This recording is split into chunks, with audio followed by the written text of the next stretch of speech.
Why do people always say that? I don't know you. Who are you? Nigga, because I don't know you. It don't really matter though, right? It does matter, because these niggas is weird. The Crips I know, they stand on they cripping. They ain't never relied on no nigga from the other side, right? To empower them. They do business with them, right? But these niggas now is weird. It's like, ooh, there go Wack. Let's say something so we can get a clip and then put it on YouTube. Is Clubhouse, I don't know you. Is Clubhouse ruining gangbanging to a certain extent? I mean, I don't know. I'm not a gangbanger. Okay, gang membership. I don't know. I don't know. I be hearing this nigga from this hood, that hood. This nigga ain't this. I don't know these little dudes. I was just saying, like, you're the Elon Musk of Clubhouse street shit. So here go the thing. If you know, right, it's an issue. Why say anything to me? Why come in my space? I make it a point not to go in their space. Right? Because me going in their space kind of like is a form of antagonizing. Oh yeah. Right? So don't go in their space. I stay in my spaces. You know what I'm saying? So why come in my space and then get to saying a bunch of weird shit? So you stay in a mostly Pyru space on Clubhouse? Stay in my space. Or just no ops my allowed? My space got Crips, Bloods, Pyrus, niggas from every state, motherfuckers from the community, LGBTQ community. I got square motherfuckers. I got businessmen, Jewish people. My space is trans people.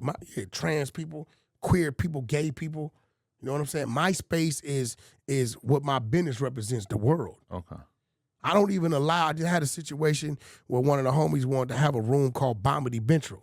I didn't go for it because you changing the C's to B's, and I got Crips on my stage that I love. So I'm like, either you change that back to Comedy Central.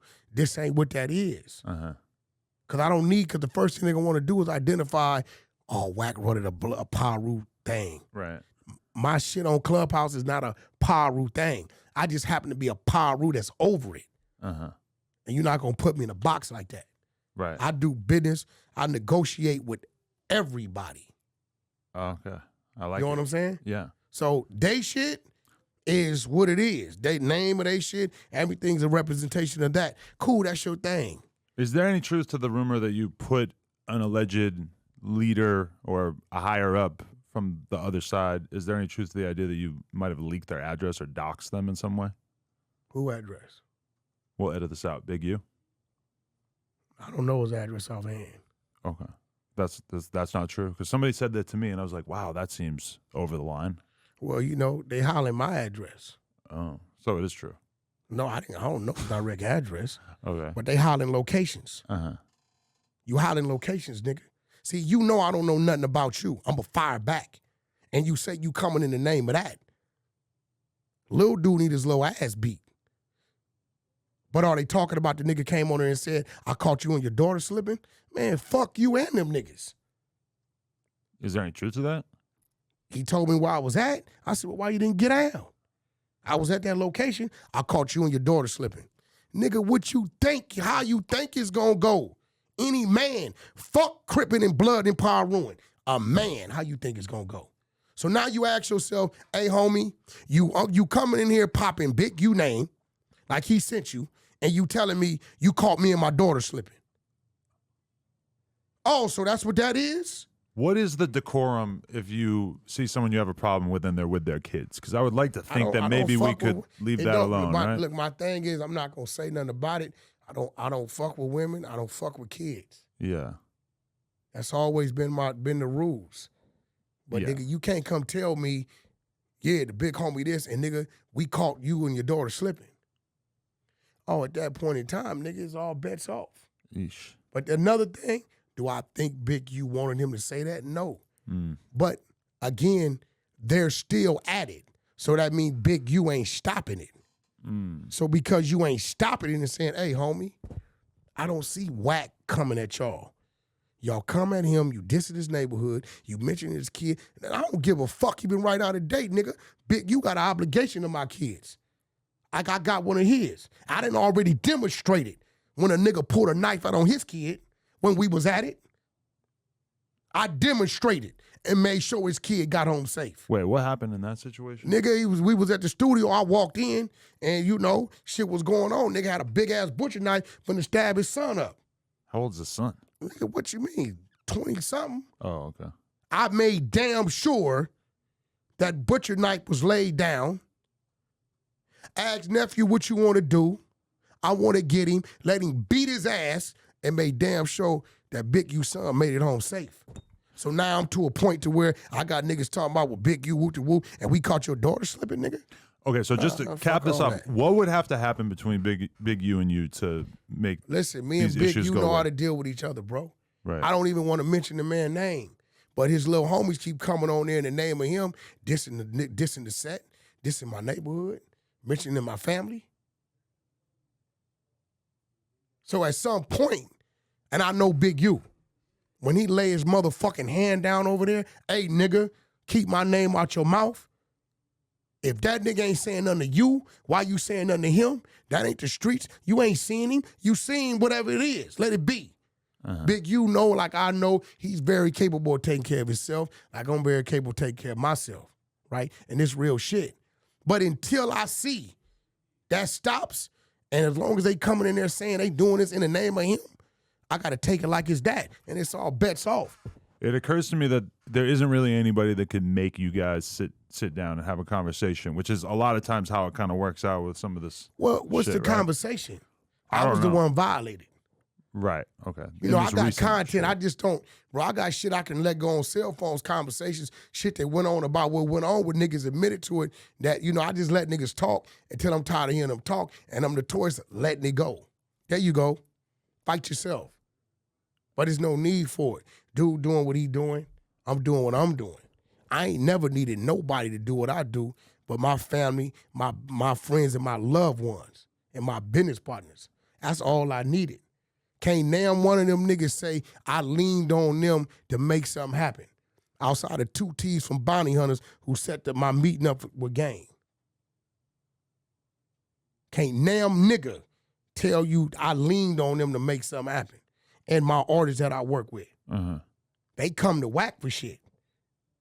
I done made them niggas money. I challenge them. I guarantee you they can't put on the table where they made me some money, but I can put it on the table where I made them some money. Where they utilized my resources. But it was love. It was a family thing. It wasn't even a hustle to me. You know what I'm saying? Right. It's just real shit. But, he let Suge get in his head and he did some shit that I couldn't accept, bro. You can't walk in my place of business and try to derail my business. Wouldn't it be a great narrative if I was the one to minister Farrakhan the situation and bring you guys together? Farrakhan can't. Even Farrakhan himself couldn't do it? Listen, no. Okay. Listen, I was I have taught no something. chance. Listen, I was taught something and told something by one of my G homies in Soledad a long time ago, Lil Man, 6 Deuce Brim. A man that could tell me to sit down and I'm going to sit down out of pure respect. Even if I didn't want to, I'm going to sit out of pure respect. He said, when a snake bites you, you must first extract the poison. Then you get away from or get rid of the snake. Right? So why do you sit down when you already survived the bite? Dude, 57 years old. He just had a son, went pro. I commend him on that. Because one thing they can't take from him is what he does for them children when it comes to raising them. He have 8 kids over there that ain't his. And he raises them and feed them and get them to school, make sure they do homework. Can't nobody take that from him. I know this man. And to watch his son, Dayon, that I watched him raise and do everything for, get picked in the draft, was an emotional moment for me. Even though we at odds. Because I know what that meant to Big U and Dayon's mama. You know what I'm saying? They worked hard for that, to keep that young man out of trouble and do what they had to do to make sure his college was right and shit. I done been on the phone. How we gonna get his card to him, get his vet to him when he was up in Reno, and shit like that, right? It's unfortunate I couldn't join those festivities, but I watched it. I applaud it. That's a good thing because that could be a turn in what their family is doing, right?